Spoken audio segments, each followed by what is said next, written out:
오늘 굉장히 귀한 은혜의 날입니다. 매번 우리가 맞이하는 주일이지만 오늘은 특별히 저의 마음이 또 우리 여러분들과 함께 이 말씀 나누는 것에 대해서 더 무겁게 느껴지고 더 귀하게 느껴지고 더 소중하게 느껴지고 그렇습니다. 비록 저의 말은 짧고 또 저의 지식은 없으나 우리 하나님께서 영으로 역사해 주셔서 오늘 증거되어지는 말씀이 여러분의 영혼에 큰 힘이 되고 우리 하나님 앞에서 새롭게 마음을 다잡는 귀한 축복의 도구로 쓰임 받기를 정말 간절한 마음으로 축복합니다. 우리가 매스컴을 통해서 학대받는 사람들의 이야기를 가끔 듣습니다. 정말 경악할 만한 일들이 우리의 삶 속에서 많이 일어나죠. 아마 여러분들 개인적으로 그런 일들 들으신 거 좀 얘기해 보세요. 그러면 이야기꽃을 피울 정도로 우리 주변에 정말 기가 막힌 일들이 많이 일어나죠. 정말 우리가 그렇게 어디에다 신고를 하거나 뉴스에 나올 정도는 아니지만 우리 자신들을 봐도 다른 사람들에 의해서 좀 가슴 아픈 일을 당하거나 우리의 생활 속에서 억울한 일을 당하거나 직장에서 정말 핍박을 당하거나 그런 일들도 적지 않이 있을 것 같습니다. 보통 우리가 다른 사람에게 공격을 받거나 다른 사람 때문에 내가 힘들어지게 되면 일반적으로 사람들은 그냥 있지는 않죠. 무슨 생각을 하냐면 나만 당할 수는 없다. 나도 복수를 해야 되겠다. 나도 똑같이 대해줘야 되겠다. 이렇게 생각합니다. 이게 인간의 본성이죠. 그런데 안타까운 일은 그렇게 내가 당했으니까 내가 먼저 시작한 일도 아니고 저쪽에서 시작해서 내가 이런 어려운 일 당했으니까 내가 이걸 어떻게든지 복수를 해야 되겠다라고 생각을 딱 하게 되면 그다음부터 어떻게 되냐면 우리가 복수의 노예가 되기 시작합니다. 그래서 그다음부터는 나에게 일을 저지른 사람은 아무런 개념 없이 자기의 삶을 사는데 우리만 괜히 이게 복수의 노예가 돼가지고 정말 긴 시간 동안 이거 정말 답답한 거죠. 그런 얘기가 있어요. 토끼하고 거북이가 이제 뭐를 이렇게 먹기로 했나 봐요. 뭐를 이렇게 사서 먹기로 했는데 이게 이제 음식이 왔는데 이걸 먹으려고 보니까는 이제 콜라가 필요한 거죠. 그래서 가위바위보를 했는데 거북이가 졌어요. 그래서 거북이가 이제 콜라 사러 가는 거죠. 콜라 사온 다음에 같이 먹어야 돼. 그리고 거북이가 갔는데 안 오잖아요. 거북이가 좀 느리니까. 안 오니까 토끼가 기다려도 너무 오래 기다렸는데도 안 와요. 그래서 하나 먹을까 하고서 이렇게 손을 딱 대려고 하는데 거북이가 숨어 있다가 나타나면서 거봐, 네가 먹을 줄 알았어. 내가 그럴 줄 알고 안 가고 있었거든. 이제 이랬다는 거죠.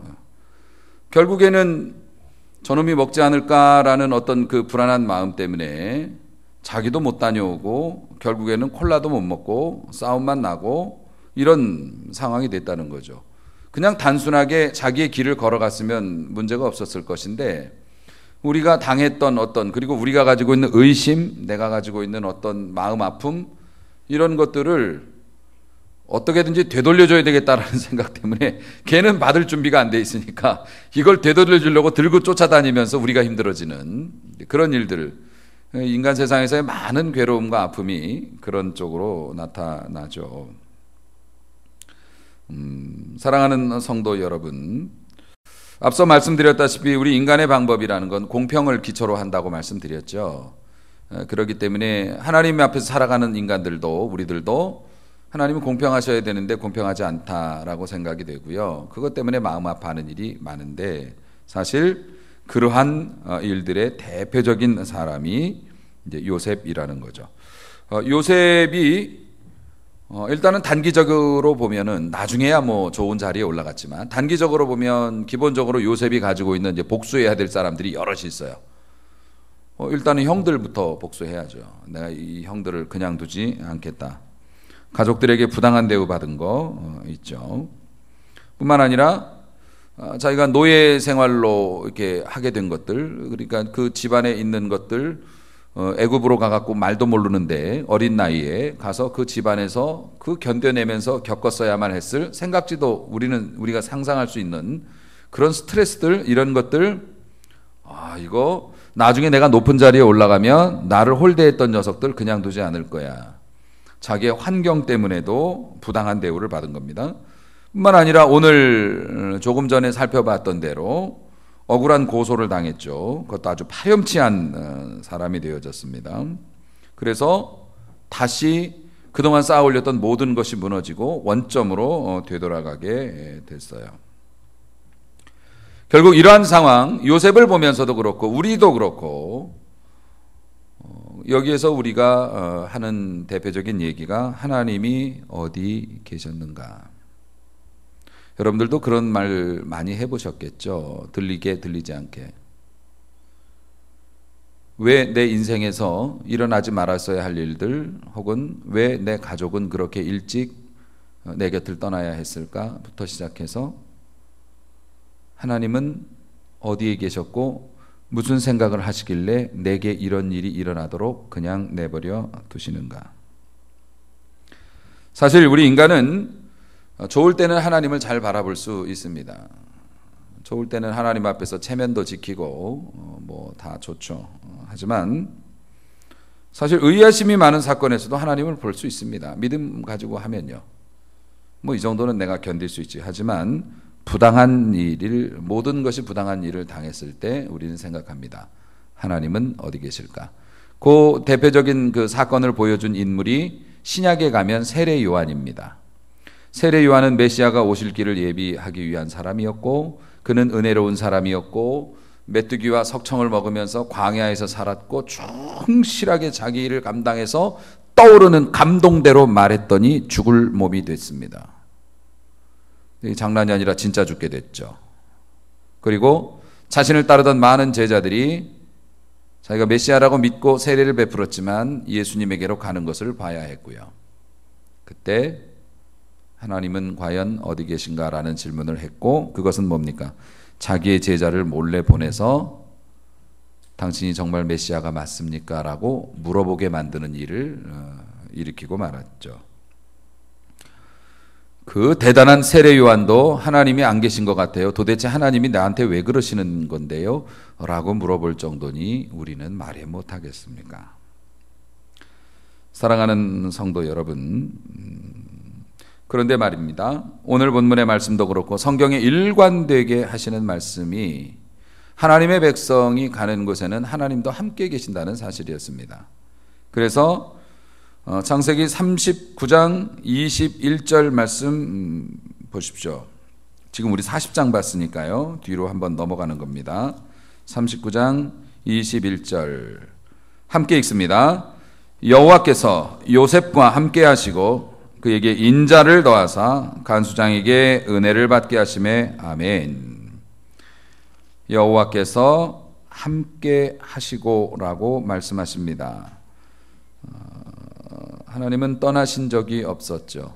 그런데 우리가 하나님을 자기 생각으로 하나님을 모시다가 자기 생각의 범위를 벗어나니까 하나님이 안 계신다고 생각을 했던 거죠.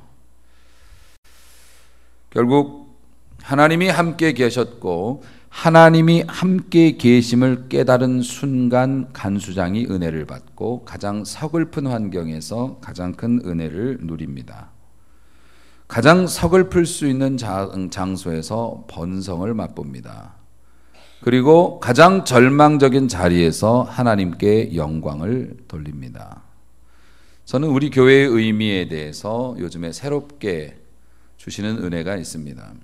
어찌 보면 조심스러운 말씀이지만 우리 교회의 행보가 어찌 보면 출애굽을 한 이스라엘 백성의 행보와 너무 닮아 있다는 것을 느낍니다.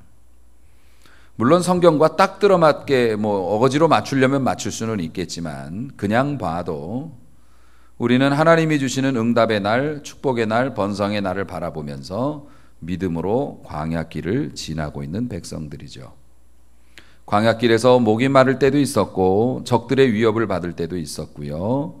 정말 필요한 것들이 떨어져서 고생할 때도 있고 지금도 도시에서 빛과 번쩍하면서 사는 사람에 비해서 우리의 신발도 우리의 의복도 우리의 환경도 좋지 않습니다.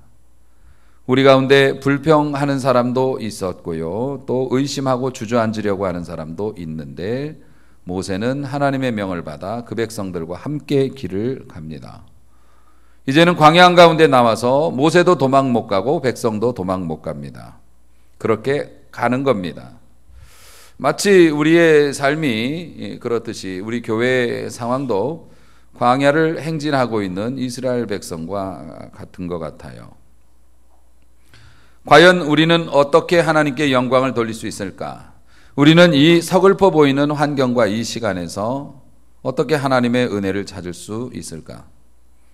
제가 하나님께 감사하는 것 중에 하나, 우리 인생의 목표를 하나님께 영광 돌리는 것이라고 선언해 주신 것에 대해서 정말 감사를 드려요. 우리 인생의 목표가 1등을 하는 것이고 금메달 따는 것이고 교회의 모든 목표가 생육하고 번성하고 땅에 충만해서 이 땅에서 제일 큰 교회와 제일 좋은 자재로 교회를 지어 올리는 거라면 우리같이 불쌍한 사람들이 없겠죠. 아니죠. 우리는 그래도 하나님 앞에 정말 멋진 교회를 가지고 있고요. 성전도 있고요. 우리 땅도 있고 그렇습니다만은 정말 힘들게 목회하시는 목회자들에게는 소망이 없죠. 그런데 우리들의 존재 목적이, 교회의 존재 목적이, 인간의 존재 목적이 하나님의 영광을 위해서라는 것으로 우리에게 정의를 내리신다면 우린 진짜 대단한 교회죠. 멋진 교회죠. 요셉은 감옥에서도 사랑받고 인정받고 하나님께 영광을 돌리고 있었습니다. 왜냐하면 감옥에 있는 모든 사람들이 요셉을 보면서 하나님께 영광을 돌렸기 때문에 요셉에게 책임을 맡겨준 거잖아요. 우리가 살아가는 것이 비록 힘들고 어쩌면 구덩이에 던져진 것 같은 삶일지 몰라도 우리 교회의 밑바닥에 흐르고 있는 하나님의 은혜, 이러한 상황 속에서도 크게 웃을 수 있고 무언가를 새로 해보자고 생각을 하고 있는 우리들의 모습, 어쩌면 감옥에서도 하나님을 향한 그 사랑과 충성을 멈추지 않고 그러다 하나님이 주시는 은혜와 새 힘으로 그 안에 있는 사람들을 변화시켜서 그 속에서도 하나님께 영광을 돌렸던 요셉처럼 말입니다. 우리도 그렇게 쓰임받고 있다는 거죠. 그러므로 하나님의 영광이라고 하는 주제로 따진다면 병든 자도 하나님께 영광 돌릴 수 있고 가난한 자도 영광 돌릴 수 있고요. 사랑하는 성도 여러분, 그게 너무너무나 감사한 거죠. 그러므로 우리가 광야를 행진하고 있지만은 그 광야를 행진하고 있는 백성들이 부끄럽지나 두렵지가 않아요. 그 이유가 뭡니까? 여호와의 구름 기둥과 불 기둥이 함께 하셨기 때문에. 우리 경배와 찬양교회가 어떤 상황, 어떤 조건, 어떤 위치에 놓이게 된다 해도 우리는 두렵거나 부끄럽지 않아요. 그 이유가 뭡니까? 하나님의 은혜가 따라가고 있다는 걸 우리는 알고 있기 때문에 그렇습니다. 하나님의 은혜가 아니었으면 절대 여러분들은 이 모습으로 이곳에 계실 수가 없죠. 하나님의 은혜가 우리가 원하는 방식은 아니었어도 하나님께서 함께 하시는 것은 정말 분명한 것 같아서 정말 감사해요. 한편으로는 고생하는 분들에게 죄송하다고 말씀을 드리고 싶지만 우리 평생에 하나님 앞에서 이만큼 믿음을 써야 할 일들이 또 있을까요? 이만큼 믿음이 필요한 일들을 또 만날 수 있을까요?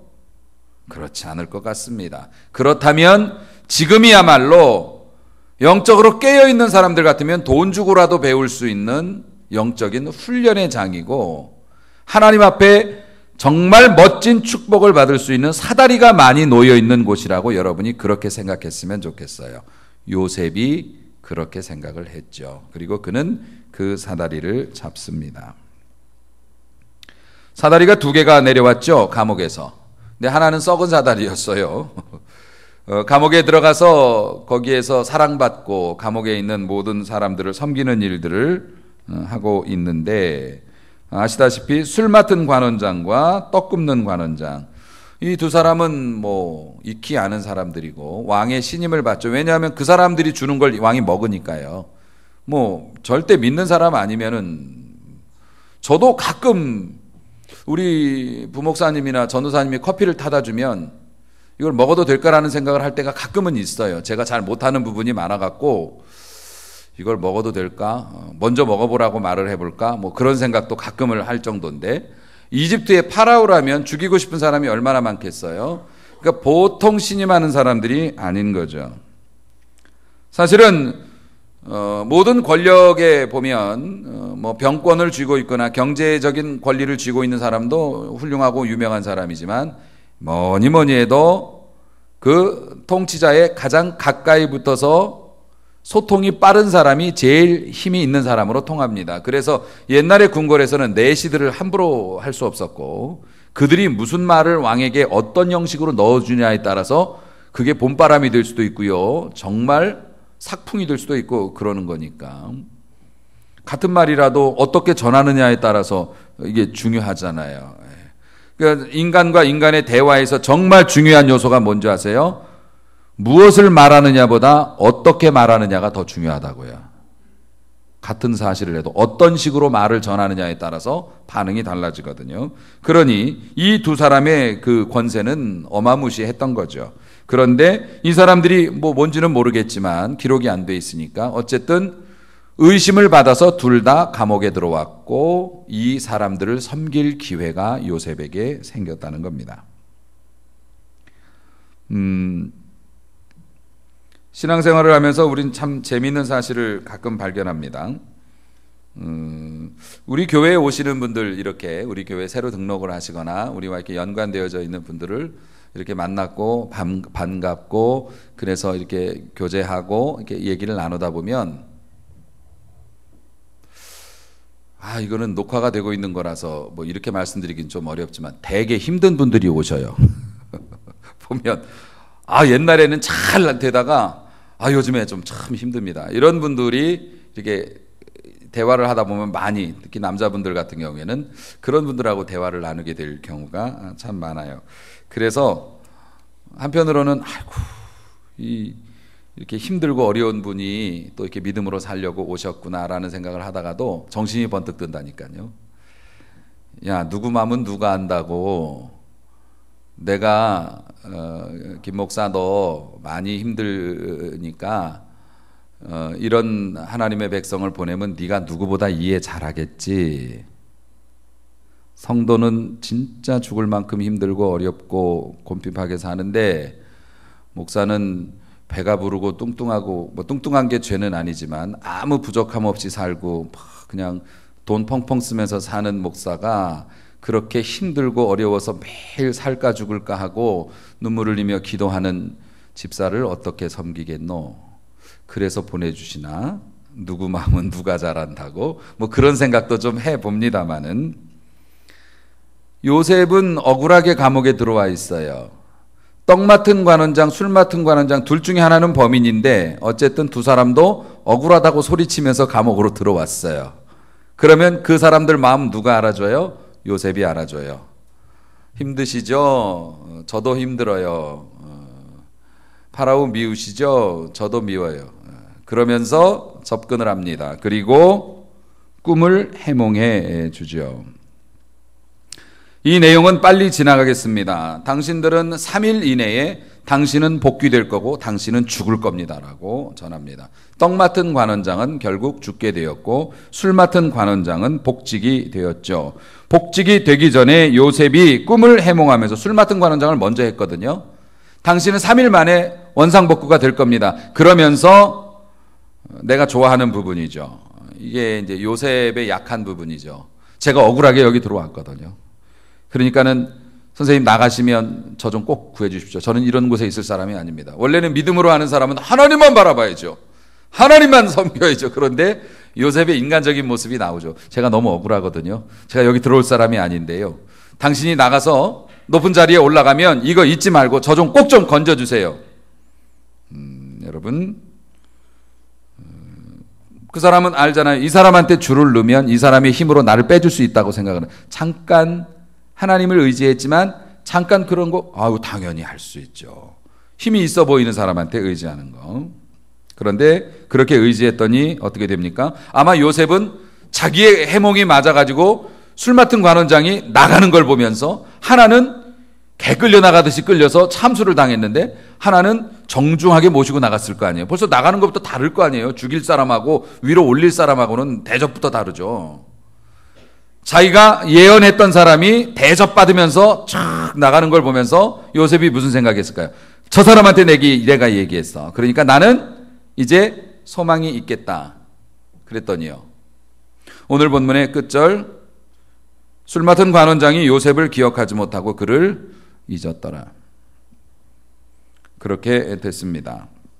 사실은 요셉이 이 못된 여자한테 이렇게 얽혀가지고서 감옥에 떨어졌을 때보다 이 술 맡은 관원장이 언제 전화 줄까, 언제 연락 줄까를 기다리는 시간이 더 힘들었을 것 같아요. 저 같은 경우에는 그랬을 것 같아요.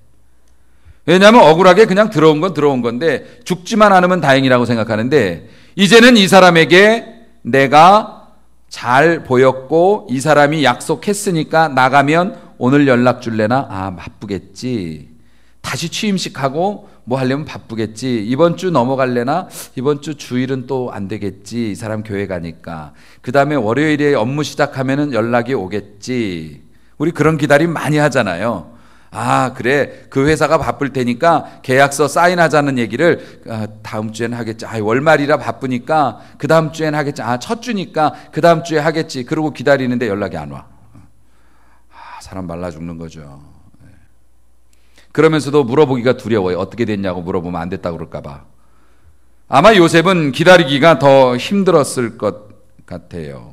영적인 스트레스가 더 컸죠. 그 기간이 무려 2년 동안이었습니다.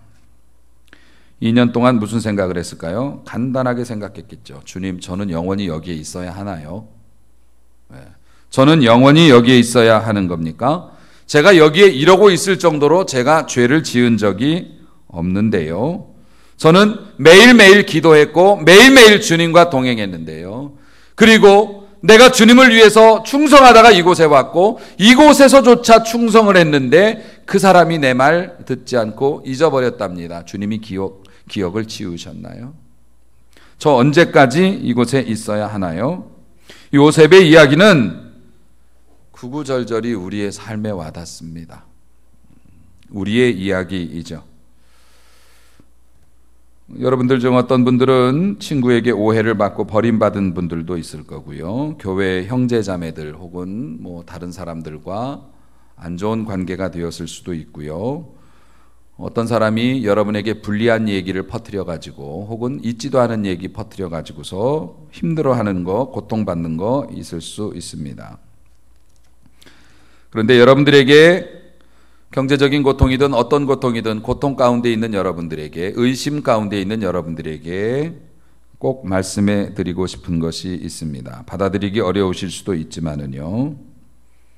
제가 오늘 이 요셉의 감옥살이의 모습을 통해서 여러분들에게 한 가지만 남기는 말을 하라고 한다면 이 말씀을 드리고 싶네요.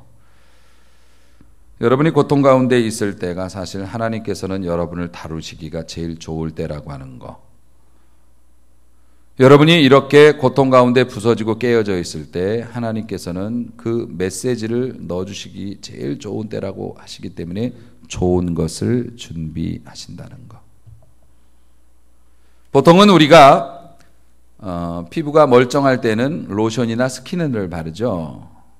우리 상처가 나고 깨지면 어떻게 됩니까? 약을 바릅니다.